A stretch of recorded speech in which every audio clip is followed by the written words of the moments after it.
In this video, we're going to consider how to use mock objects in unit tests in behavior-driven design with Spring Boot. We're going to start by implementing this first test case.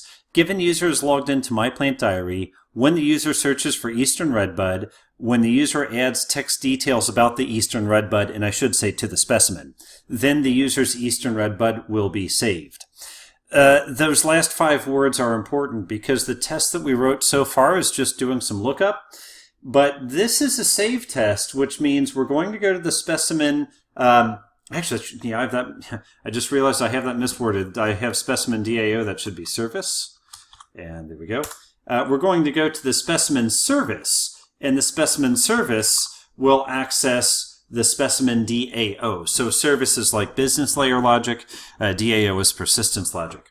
So the trick is that we want to write a unit test, but we have a hard dependency on another class and another package, that one being our DAO package. So we want to mock that out so that, in other words, we don't have to worry about this dependency. We can write our unit test against the service class, where the service class is calling a mocked object in the DAO layer. So let's get started. And since I've already done one test, I'm going to buzz through this part fairly quickly with minimal explanation just for the sake of speed. If you want to see more details, I'll point you to the video that I did previously where I worked out the first part of the specimen service test. So at test, we're going to call this public void, and we'll say save specimen when redbud entered. So remember, one of the first things we'll do is we'll define this test method. We'll give it a test annotation. Of course, we'll try to spell everything correctly as well. After that, we will call the methods that we need to call. And here we see we're going to need 4 methods. User is logged into My Plant Diary. User searches for Eastern Redbud, adds text details, and then the Eastern Redbud will be saved. Now, some good news. Given user is logged in to Plant Diary, well, that one we've already done in a previous test, so I can reuse that method. Given user, and then control space will autocomplete that. So that's one thing I like about behavior-driven design, is that these individual given when thens are essentially reusable. So given user is logged in, when user searches for Eastern Redbud, okay. When user adds text details, then a specimen is saved, just like so.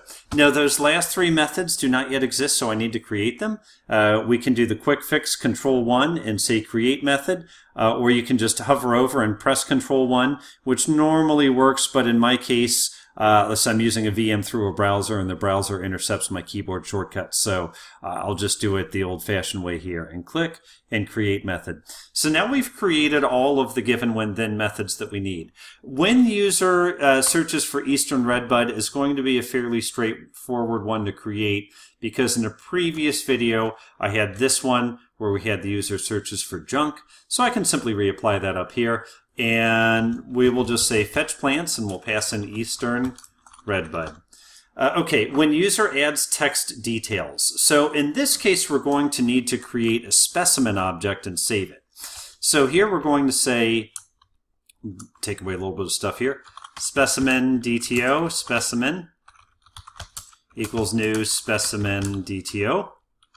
Okay, and then we'll say let's import that.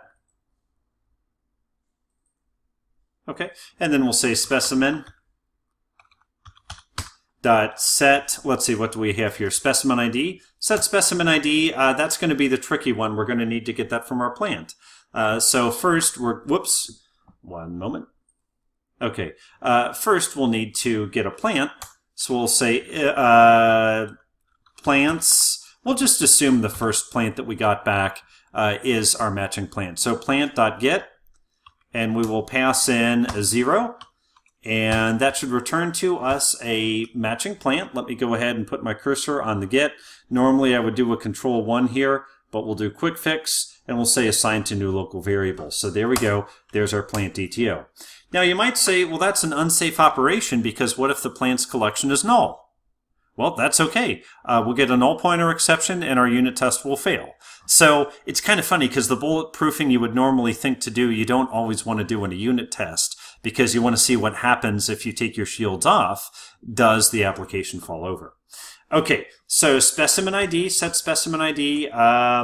Actually, I'll tell you what we need here is actually a plant ID. So specimen, do we have that? We might not. We might have to make some adjustments here. Set, yeah, I don't. Okay, so set plant ID. So let's make set plant ID, plant DTO, dot get GUID. There we go, just like so. Okay. And then specimen. We said the user's going to add some text details. So specimen, set description. And we'll say a beautiful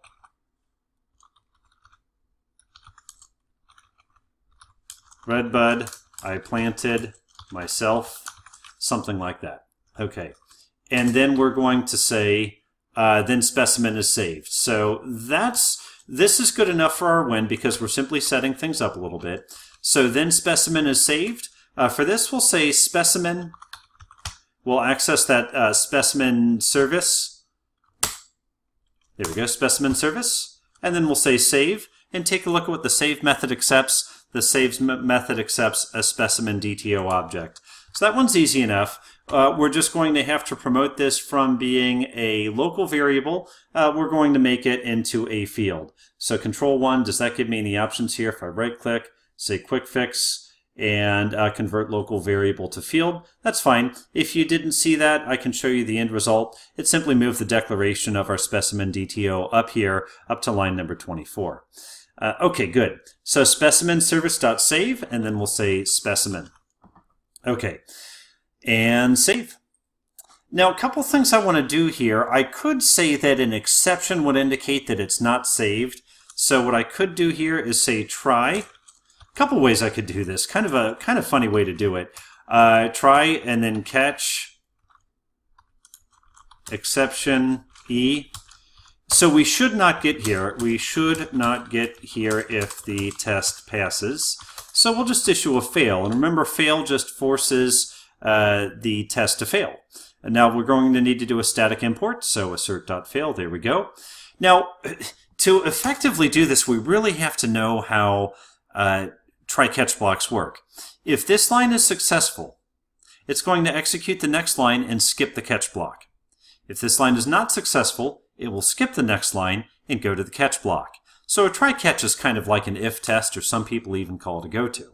So if I say assert true here, that means, hey, we've gotten to this line. If we have made it to this line, the test passes. Okay, and of course we'll just need to do a static import there, and there we go. Okay, now a couple things I need to fix. First of all, we'll do a save, and then I need to find my specimen DTO, and I need to add this plant ID.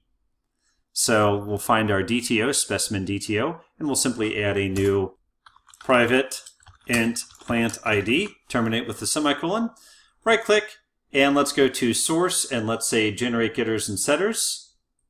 And we'll pick our one attribute that does not have getters and setters, and let's put this all the way after set description, and generate and save. And with that, my test now at least compiles. Now, this is a kind of tricky one because if I ran this right now, it might pass just because all we're doing is verifying that we don't get an exception back. And the trick is our specimen service stub, it's just not doing anything in the save method, so it's not going to return an exception. So I will say I am a little bit nervous about this. I would rather do some other kind of check, like see if the specimen service returns a true or a false. That might be a good way to validate this and have it default to returning false, something like that. So a little confusing here. But nonetheless, let me go ahead and go back to the specimen service, and let's go ahead and think of what this save method's going to need to look like. And for that, we have to remember that the save method is going to need to call from our specimen service or from our specimen service stub down to the iSpecimen DAO.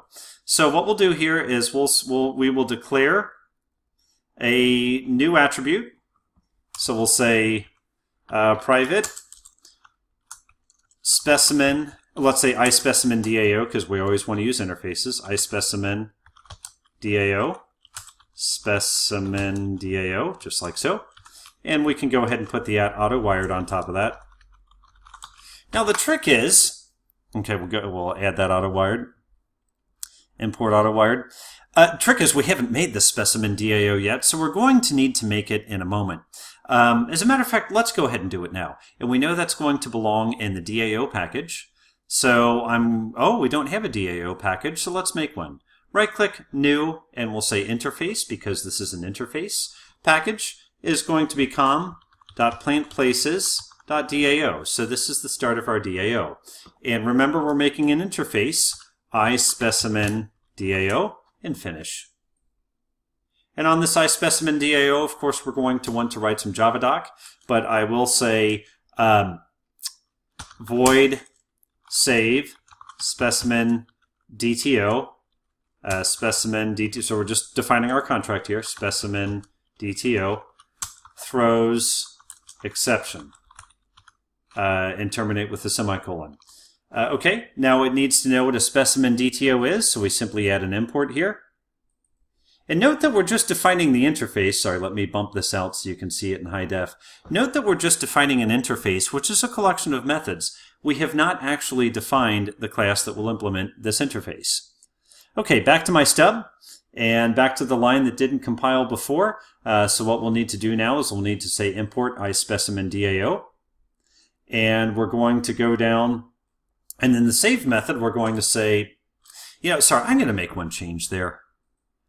I'm going to go ahead and have that return Boolean. It's going to be a little easier to do now than later. So like basically a true means it was successfully saved, essentially. I can ignore the Boolean, so that's why I'm going to go ahead and make it a Boolean now. We'll go ahead and set it like so. Okay, so in our service stub here, we're going to say specimen. Let me put that in high def as well.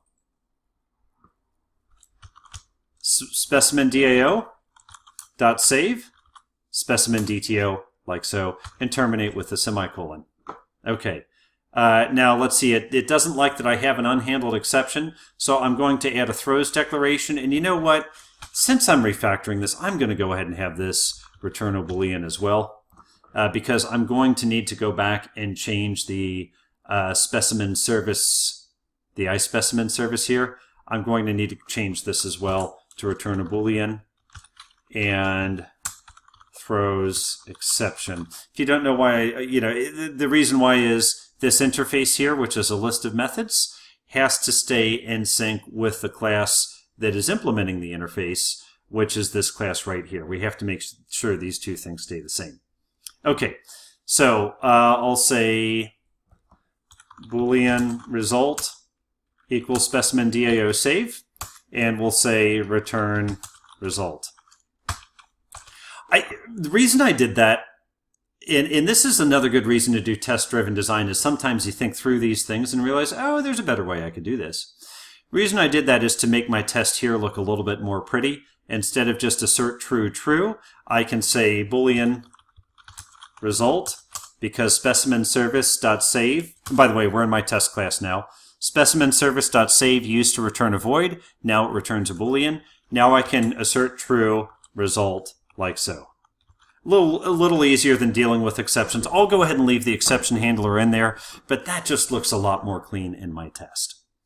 Okay, now, here's the real bugger. What's going to happen if I were to run this test right now? Let's find out. So we go ahead, we right-click, and we know we have a previous test we've written. That should run okay. But let's try to run this now. Actually, sorry, it's the test I want to run. Let's run the test now, just curious, and see what it returns. So run as JUnit test. Go over here. And it says validate results for junk data. There's something here it doesn't like. When red bud entered, there's something here it doesn't like. Okay. And we have to eventually look, and we see this unsatisfied dependency exception, error creating bean with name specimen service stub. So it's saying, I don't know who specimen DAO is. Okay. Let's fix this for the moment. What I'm going to do is I'm going to go to my stub, And there's a better way to do this, but for the moment, I'm just going to remove the auto-wired annotation. This is one step of a multi-step process, so bear with me just a moment. I'm going to go ahead and save, and I'm going to run our test one more time, and I'm going to see if we get similar results or something else. Okay, over to JUnit, and what do we have now? Well, the first test that initially passed, that still passes. The second test, though, fails. And let's see if we can figure out why it fails. If I scroll a little bit here, assertion error, and I'll tell you, it's probably easiest if I just click here. It caught an exception. Why did it catch an exception? Well, it caught a null pointer exception because the specimen services save method. Remember, we're in the test class right now. The specimen service that we're testing. If we go in there and we take a look at the save method, it's trying to call save on this thing called specimen DAO. Specimen DAO is just a variable. We have not populated it with anything. So it's falling over because specimen DAO is a variable that does not have an object inside of it. Okay, well, how do we fix this? Well, it's kind of hard to fix because neither of these two implementing classes here exist yet. So there is no object we can push into that variable. So what we're going to do instead is we're going to mock an object, and we're going to push that mocked object into this variable. So first of all, I'm going to right-click and say refactor, and I'm going to say, source, and let's say generate getters and setters, something we've seen a few times before. Let's go ahead and put this fairly down in our class, and so I choose generate and save. Now I'm going to go back to our test class. Specimen service test. And what I'm going to do here is set up a bit of mocking. Mocking is really weird because what we do is we start with a variable type and then we essentially just make an object out of that variable type. And then we determine what that object is going to do. So to start with, I'm going to make the variable. And again, this is the variable we're trying to mock where we don't have a class that implements this interface. So I will say private, and then we'll say specimen DAO, just like so, terminate with a semicolon. Okay, now importing here is going to be fairly easy. So right click and we'll say import. Okay, and now we're going to say @ symbol, and we're going to say mock bean, just like so. And save. And we need to import this. Now import mockbean. So org spring framework boot test Mockito. Hopefully you see this on your own. If you don't, go back to your POM XML and make sure that you have the Spring Boot starter test. That includes several libraries, including our Mockito library. And the Mockito library is the thing that just kind of fills this in with an object of its own creation, where we will define the behavior. Okay, good. Just a couple more things to go then. Do you remember the before class annotation, the one that where we can run a method that runs before all of our tests run? This is a good chance to use this before, because what we can do is we can take this mocked object and we can push it into our specimen service.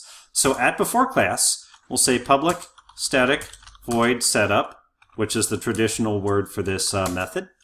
And we'll go ahead and import the before class as well. Okay. Now I have a bit of a conundrum here because this is a static method which can only operate on static variables as well. So I could make the variable static, but I'll tell you what, the other thing I could do is take the static keyword out of this method. We'll try it without the static keyword. I'm sure you might have some thoughts on this as well. But nonetheless, we'll go ahead and say public void setup, and I'm going to say specimen service, and then we're going to say .set. Oh, you know what? Okay, I need to make one more change. Sorry. Specimen service, you might remember I generated these getters and setters down here, get specimen DAO and set specimen DAO. What we're doing here by mocking an object is we're forcing in an object to fill essentially this parameter right here. So what I need to do though is I need to take these methods and I need to put them up in the interface that our specimen service stub implements to make them available to our test class. That's easy to do. Right click, refactor, and pull up. And then what I can say is just the getter and the setter, I want to put those in the interface that this class implements. So pull up next. The methods will remain down here in the implementing class. The only thing is they will also be added to the iSpecimen service. So see they were added down here. And that now gives me the capability to call those methods when my variable type is the interface type. Does that sound familiar? Like polymorphism? The variable type tells us what methods we're allowed to call. So now I have added these two methods to my variable type so that I may call that variable, so I may call those methods. So let's go on back down to our before class and let's try one more time. Specimen service dot set specimen DAO. And what are we going to pass in for that? Our mocked specimen DAO, the one that you see right here. Okay, and save. Now, I paused the video and ran this test just to make sure that I've been typing correctly so far. It was not happy that my at before class annotation here did not have the word static in the method, which means I could do one of two things. I could make the method static, and then I could make all of the variables that the method is accessing static as well. That's a bit of work. The other thing I can do is I can change the before class annotation to at before. The only difference there is at before runs before every single test, and at before class only runs once before all tests. I would think about this for a bit. I would probably, if this were production, leave it as at before class and then consider what can be static and what can be non-static.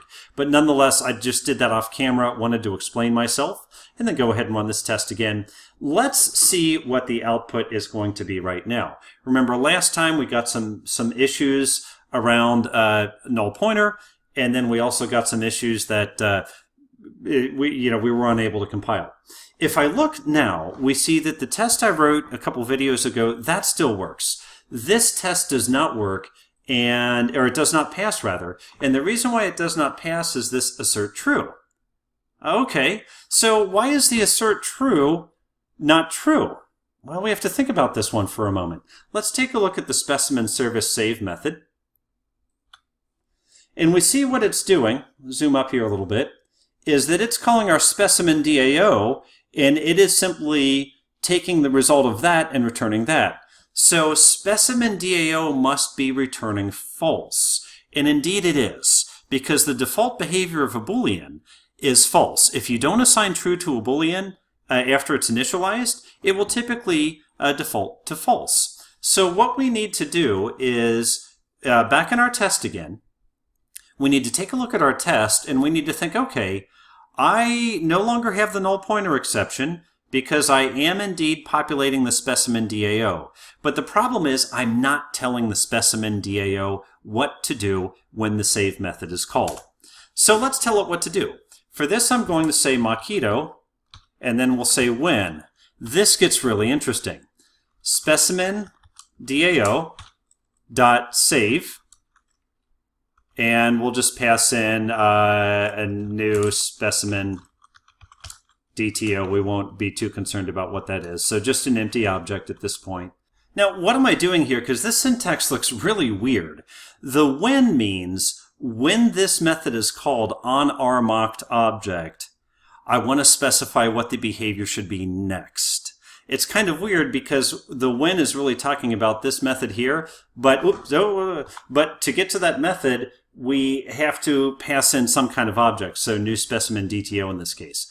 So when this method is called with a new specimen DTO, then we're going to say .then return, and we'll say true. So we're just saying, okay, when you get this specimen DTO, then return true. Okay, and what do we have here? Okay, it doesn't know what to do with the exception, so I'm going to add a throws clause. Remember, if an exception is thrown, that automatically fails the unit test, so we don't need to worry about doing a whole lot of work around that. One note, though, this argument has to match perfectly what we are sending down here. So what I'm going to do is essentially replicate that same object. So specimen, it's going to be a lot easier if I do it that way. So let's say specimen DTO, specimen equals, and then we'll say new we'll say equals new specimen DTO. And then we will replace what we have down here. This will be a lot easier to read, I think, with specimen. So you see what we're doing is we're preparing the specimen up above, and then we're going to say, we're going to use that line 40 down below. Specimen dot, let's see, there we go, set description. A beautiful red bud I planted myself. Now, one caveat with Mockito is that what we're saying here is we're just telling it, hey, this method, make it return true. Yeah, we're in the right place. Make this method return true when you receive this specimen. And we know that I've set the description up here. But how does it know the two specimens are the same? Well, it uses the equals method, which is provided to us in Java Lang Object, one of those high-level methods that we have. We can state how to determine if two specimens objects are equal by overloading this equals method. So this is a bit into the weeds, not necessarily related to testing, but it is something that we need to do to finish up this example. So I'll just start typing equals and then control space. And to be clear, I'm in the specimen DTO class now. So I say equals. And now within this, it gets a little bit tricky. I'm going to say instance of, and object, if object is instance of specimen DTO. Now I'm doing this a little bit quickly. We'll call this one incoming specimen. Remember what casting is. Casting means we're going from a very high-level type to a subclass type, essentially, which is going to give us access to more methods. So that's what I've done, is I've simply casted this object, this very high-level object, the big O type object that we see here. I'm casting it down to a specimen DTO. Okay, so what I'm going to do now is I'm going to say... well, I'll tell you what. We'll do it like this. We'll say Boolean equals, or let's say return value equals false. Let's assume they don't match. Okay, and then let's return false.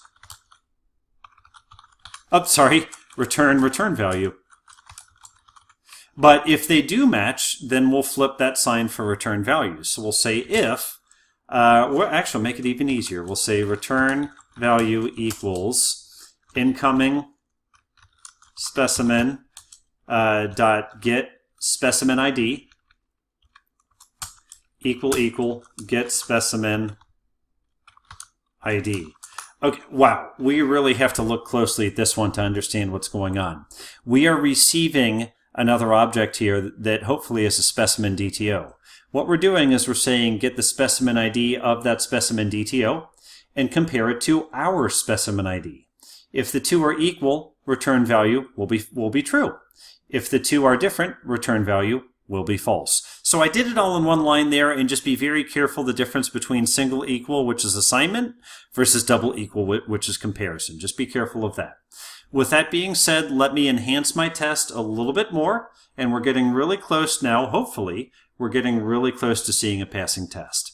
So in my setup method, I'm going to say specimen.set specimen ID, and we'll make that maybe 83. And remember, this is the setup method where I'm just setting up my mock object. Now down in the actual test method, I'm going to add one more, specimen.set ID, set specimen ID. We'll also make that one 83 and save. Okay, now let's see how our test looks when we run it. So I save, right click, run as JUnit test, and let's let it go. You see it flash for just a minute. Oh, that looks good. You see it flash for just a minute. Sure enough, it is green. All of our tests pass. Now let me prove out that last point where I said that our Mockito method is saying I have to get an object that looks exactly like this specimen here. And if I get an object that looks exactly like that specimen, then I will return true. Remember what we're mocking out.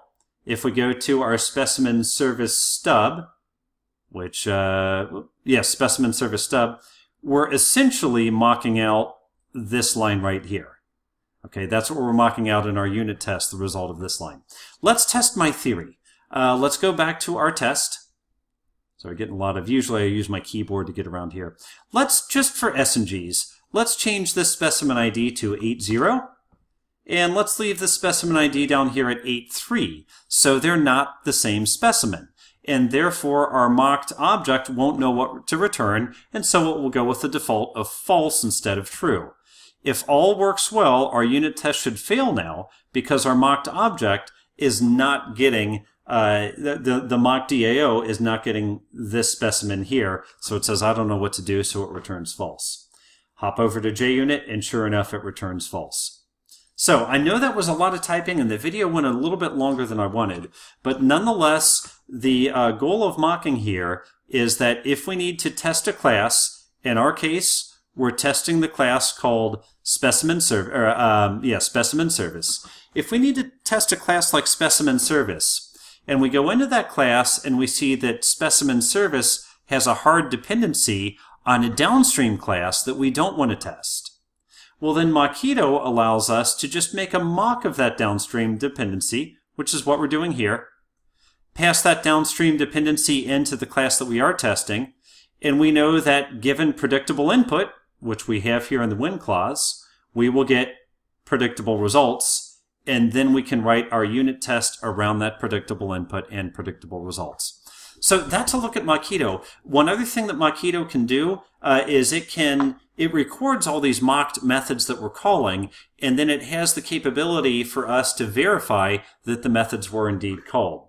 Great functionality, but the video is going a little bit long, and I know you're probably tired of hearing of Mockito, so I'll go ahead and wrap things up now. There's a whole lot more to testing, and I'm curious to see your feedback. Thank you.